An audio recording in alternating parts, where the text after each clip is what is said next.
I've been raw for 5 years now, and I live in Canada. Any Canadians here? Woo! Oh, Canada. Your tripod. Anyway, been raw for 5 years in Canada. I live in Ontario. We drove here. It's about a 7-8 hour drive. Depends how much you have to pee. Fruitarians have to pee a lot because we're very well hydrated. Oh yeah, it's double organic.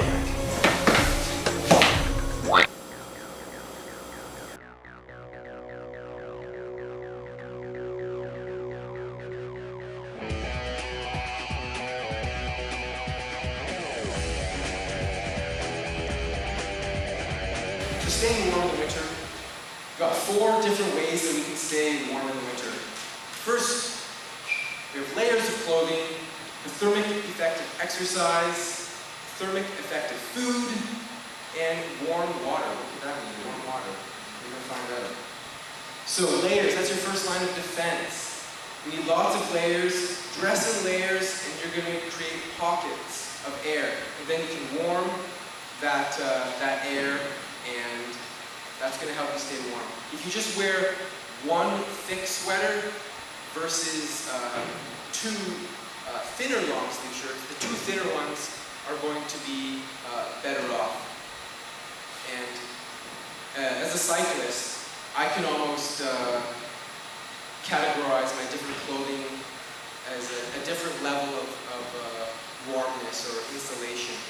And you can kind of say, okay, well this sweater is like a 3, then you have this long sleeve shirt and that's a 2, then just a normal t-shirt, that's like a 1 or something. And you can put together a 3 and a 1 or a 2 and a 3, depending on how cold it is that day. And if it's -30, I'm going to be wearing a long sleeve thick sweatshirt and then a lighter long sleeve shirt, for example. And you just kind of play with what works for you and how many layers you need for the type of day it is. Of course, I'm out on the bike, cycling in cold winds. If you're in a car, it's a different story. You definitely want to dress warm, wear gloves, layers, all that stuff. Whoa, who's this guy? That's the world record holder. He's wearing 128 t-shirts. You don't need that many layers. I do. But he would be warm in the winter.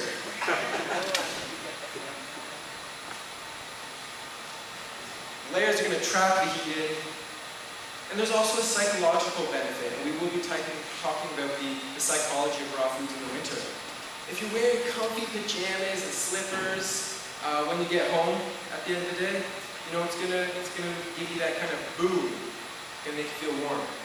So the thermic effective food, that is the thermic effective exercises first. That is the amount that your metabolic rate is increased due to exercise. So as you exercise, your metabolism gets boosted. And so a higher metabolism means more calories get burned, and calories are a measure of heat. 1 calorie is the amount of food required to raise 1 kilogram of water 1 degree Celsius. What the heck does that mean? That is what 1 calorie is. So if you're burning more calories, if you are stoking your furnace, your engine, you're going to be generating more heat. Active people have a higher overall metabolic rate.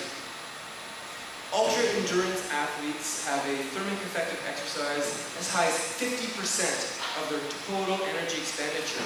So if they're like basal metabolic rates, kind of like 2,500, then they'd be needing 5,000 calories per day because 50% is coming from just the exercise alone.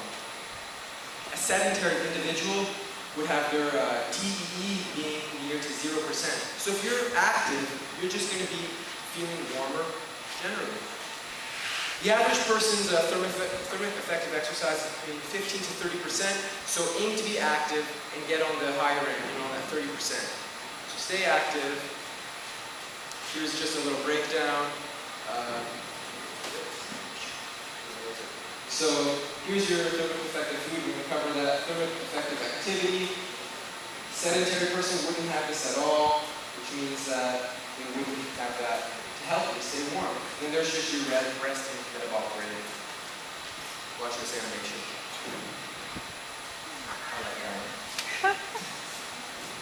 So, the thermic effect of food.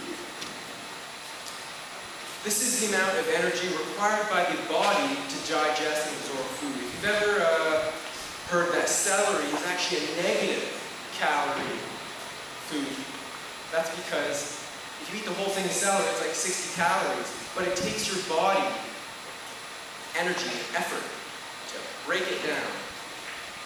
And so that's basically what the thermic effect of food is. How much energy the body has to put into digestion to break down the food that you're eating. You might notice sometimes that certain foods make you feel warm and certain foods make you feel cool, so you definitely eat warm foods. Your body's metabolism increases about 8 to 10% for 1 to 4 hours following a meal, and this can account for 5 to 10% of someone's total energy expenditure. This works synergistically with the thermic effect of exercise, because the more that you exercise, the more that you both need to and get to eat. So that's a benefit of exercise. You get to eat more, and you also need to. Carbohydrates and protein are responsible for the greatest increase in the thermic effect of food. Again, so water keeps you warm. So you can take a hot shower to increase your core temperature. Another way to increase your core temperature is just exercise, right? When you exercise, you get sweaty. Then once you're hot, you can trap that heat in with like a hoodie or something and maintain that warmth that you just generated. I like to take hot showers. It's like a normal shower with me in it. Hot water bottles, right? You can fill hot water in a hot water bottle, and if you're cold at night or something, you can sleep with it with it beside you. Or if you're just if you have a cold basement or a cold house, you can just kind of hold that hot water bottle with you to keep you warm. I know some people who just hold a hot air dryer and just blow it at themselves when they're eating ice cream. Sitting in the front row. You can drink hot water, right? So if you're feeling a bit chilly, you can drink hot water or warm water. You can put lemon in it. I'm proud to announce the release of my free raw recipe app. Do you want over 100 original raw food recipes in the palm of your hand? Click the links to download or search DoubleOrganic on your phone. Oh yeah, it's DoubleOrganic. Did you know I offer raw food coaching? Comment, like, share, and subscribe. Got epic recipes, fitness, and raw food motivation.